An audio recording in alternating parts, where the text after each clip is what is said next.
పాల పళ్ళు ఊడిపోయి పర్మనెంట్ పళ్ళు వచ్చేటప్పుడు ఆ నొప్పి రావడం, దాంట్లో తరచూ వాళ్ళు ఆ పాల పన్నుని నొప్పి వచ్చే పాల పన్ను అటు ఇటు కదపడం చేస్తుంటారు. ప్రధానంగా వచ్చే సమస్యలు ఇవి. వీటిలో పళ్ళు పుచ్చిపోవడం అనేది సర్వసాధారణంగా చాలా ఎక్కువ శాతం జరుగుతుంది. ఎలా జరుగుతుంది అంటే పంటి లోపల చిన్న గ్రూవ్స్ ఉంటాయి, వాటిని పిట్ అండ్ ఫిషర్స్ అంటారు. అంటే చిన్న లైన్స్ ఉంటాయి. పిట్ అంటే చిన్న హోలు, ఫిషర్ అంటే లైన్. ఆ పంటి లోపల ఉండే మన చేతిలో రేఖలు ఎలా ఉంటాయో అలాగే పన్ను లోపల ఉండే గ్రూవ్స్ ఉంటాయి. మనకి ఏదైనా రఫ్ సర్ఫేస్, రఫ్ ఫినిష్ కనిపించినప్పుడు, ఇప్పుడు గోడ తీసుకుంటే గోడ స్మూత్గా ఉంటే దుమ్ము అతుక్కునే అవకాశం తక్కువ ఉంటుంది. అలాగే గోడ మ్యాట్ ఫినిష్, రఫ్ ఫినిష్ ఉంటే డస్ట్ అతుక్కునే అవకాశం ఎక్కువ ఉంటుంది. పన్ను లోపల ఉండే గ్రూవ్స్లో మనం తిన్న స్వీట్, పిల్లలు తీసుకున్న స్వీటు కానీ ఎనీ స్టిక్కీ ఫుడ్, అతుక్కునే సంబంధం ఉండే ఆహారం ఆ గ్రూవ్స్కి అతుక్కొని పన్నులో పుచ్చు స్టార్ట్ అవుతుంది. ఎలా స్టార్ట్ అవుతుంది అంటే సరిగా శుభ్రపరిచినట్లయితే చిన్న డాట్ లాగా ఏర్పడుతుంది. మొదట చిన్న డాట్ అంటే చాలా చిన్న డాట్. ఆ పంటి పైన నల్ల డాట్స్ ఉంటే తప్పనిసరిగా దంత వైద్యుని వద్ద తీసుకెళ్ళాలి. ఆ డాట్ క్రమేణా పెరుగుతూ వెళ్ళి పన్నుకు రంధ్రం వేస్తుంది. సో రంధ్రం వేసి తర్వాత పంటి నొప్పికి దారితీస్తుంది. సో ఈ పన్ను పుచ్చిపోయే అవకాశాలు ఎక్కువ శాతం. చాలామంది పడుకునే ముందు స్వీట్లు, చాక్లెట్లు పిల్లలు నోట్లో పెట్టుకొని పడుకుంటుంటారు. అదేవిధంగా ఇంకా మొత్తం పళ్ళు పుచ్చిపోయే అవకాశం వచ్చి ర్యాంపెంట్ కేరీస్ అంటారు, నర్సింగ్ బాటిల్ కేరీస్ అంటారు. అంటే చిన్నపిల్లల్లో చాలామంది పాల పీక అలాగే వదిలేసి పడుకోబెడుతుంటారు. అది చాలా డేంజర్. ఆ పాల పీక పాలు వదిలేస్తే మొత్తం ముందు పళ్ళన్నీ పాడైపోతాయి. ఆ బాటిల్ అనేది తీసేసి నైట్ టైం బ్రష్ చేయించి పడుకోబెట్టాలి. అంటే నోట్లో వేలు వేసుకోవడం, తర్వాత నోటి ద్వారా గాలి పీల్చడం, వీటి వల్ల పళ్ళు దవడ ఎత్తు అవుతుంది. తర్వాత పాల పళ్ళు ముందే ఊడిపోతే ఆ వచ్చే పళ్ళు ఇర్రెగ్యులర్గాను, జిగ్జాగ్గాను వస్తాయి. పాల పళ్ళు ఊడిపోవాల్సిన సమయం కంటే 6 నెలల కంటే ముందు ఊడకూడదు. దాని కేర్ తీసుకోవాలి. అదేవిధంగా నోట్లో హ్యాబిట్స్ ఉన్నప్పుడు తర్వాత కొద్దిమంది నోటితో గాలి పీలుస్తారు. ఇలా పీల్చినప్పుడు కూడా పై దవడ ఎత్తు అవుతుంది, కింద దవడ కూడా ఎత్తు అవుతుంది, ఫ్లేర్ అవుతుంది. ఇవి ప్రధానంగా వచ్చే సమస్యలు. పళ్ళు పుచ్చిపోకుండా ఉండాలంటే పిట్ అండ్ ఫిషర్ సీలెంట్స్ అని చేయించాలి. పాల పళ్ళు ఉండేటప్పుడైనా, పర్మనెంట్ పళ్ళు ఉన్నప్పుడైనా ఈ పిట్ అండ్ ఫిషర్ సీలెంట్స్ అని చేసుకోవాలి.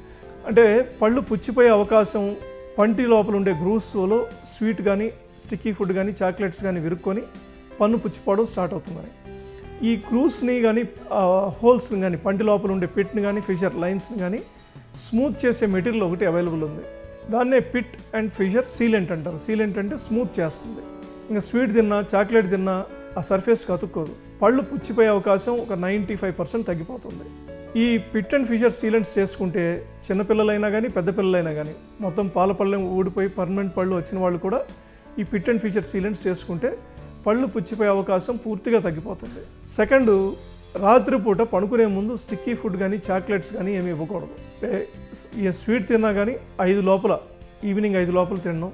ఈవినింగ్ అయిన తర్వాత నిద్రపోయేటప్పుడు చాక్లెట్స్ పండుకొని నిద్రపోవడం, అలాగే మరీ చిన్నపిల్లలు అయితే పాల పీక పెట్టి నోట్లో పడుకోవడం, అలాంటివి చేయకూడదు. ఇలాంటివి చేస్తే పళ్ళన్నీ పుచ్చిపోయే అవకాశం ఉంటుంది.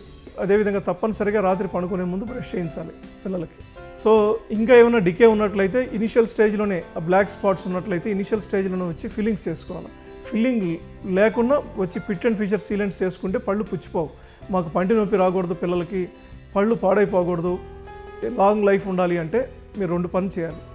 మీరు చిన్నపిల్లల్ని చిన్న వయసులోనే పాల పళ్ళైనా, పర్మనెంట్ పళ్ళైనా తీసుకొచ్చి ఆ పళ్ళు పిట్ అండ్ ఫిషర్ సీలెంట్స్ అనే ఫిల్లింగ్ మెటీరియల్తో చేసుకుంటే పళ్ళు పుచ్చిపోయే అవకాశం తగ్గిపోతుంది. రెండోది, రాత్రి పడుకునే ముందు బ్రష్ చేయిస్తే ఎలాంటి విరుక్కున్నాయి కూడా వచ్చేస్తాయి అన్ని చోట్ల. తప్పనిసరిగా పళ్ళు జిగ్జాగ్ ఉన్న, పళ్ళు ఎత్తున్న బ్రేసెస్ అనేది తప్పనిసరిగా వేసుకోవాలి. ఈ బ్రేసెస్ అనేది 12 సంవత్సరాల తర్వాత వేస్తారు. పాల పళ్ళని ఊడిపోయి పర్మనెంట్ పళ్ళు వచ్చిన తర్వాత వేస్తారు.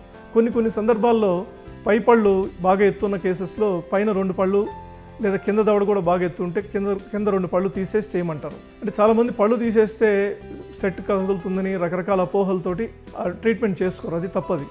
ఎముక స్పేస్ తక్కువగా ఉండి పంటి స్పేస్ ఎక్కువగా ఉంటే ఆ స్పేస్ వచ్చేదానికి లేక పళ్ళు ముందుకు రావడం, ఇర్రెగ్యులర్గా రావడం జరుగుతుంది.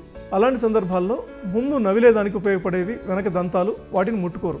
నవ్వేదానికి ఉపయోగపడేవి ఈ కూరపన్ను నుంచి కూరపన్ను ఉండేవి, వీటిని కూడా ముట్టుకోరు. ఈ మధ్యలో ప్రీమోలార్స్ అని ఉంటాయి. ఈ ప్రీమోలార్స్లో ఒక పన్ను తీసేస్తారు. యూనివర్సల్ ఇది ప్రాసెస్ ఇస్ సేమ్. మీరు యూకే వెళ్ళినా, యూఎస్ వెళ్ళినా, ఎక్కడికి వెళ్ళినా ఈ ప్రోటోకాల్ సేమ్. సో తప్పనిసరిగా మీకు దంత వైద్యులు ఏం సజెస్ట్ చేస్తారో, ఒకవేళ బ్రేసెస్ వేసుకోవాలంటే, పళ్ళు తీయించుకోవాలంటే తప్పనిసరిగా తీయించుకోండి, దానివల్ల నష్టం లేదు. ట్రీట్మెంట్ అయిన తర్వాత ఏ పన్ను తీయించుకున్నారో కూడా మీరెవరూ గుర్తుపట్టలేరు. పళ్ళపైన నల్లటి మార్కులు ఉన్నా కానీ ఫిల్లింగ్స్ చేసుకోవడం, అదేవిధంగా పిట్ అండ్ ఫిషర్ సీలింగ్స్ చేసుకోవడం, రాత్రిపూట బ్రష్ చేయడం, తర్వాత పళ్ళు ఎత్తుగా ఉన్న జిగ్జాగ్గా ఉన్న బ్రేసెస్ వేసుకోవడం, ఇవన్నీ చేసుకోవడం ద్వారా పిల్లలకి దంత వ్యాధుల్ని ఆల్మోస్ట్ అరికట్టవచ్చు.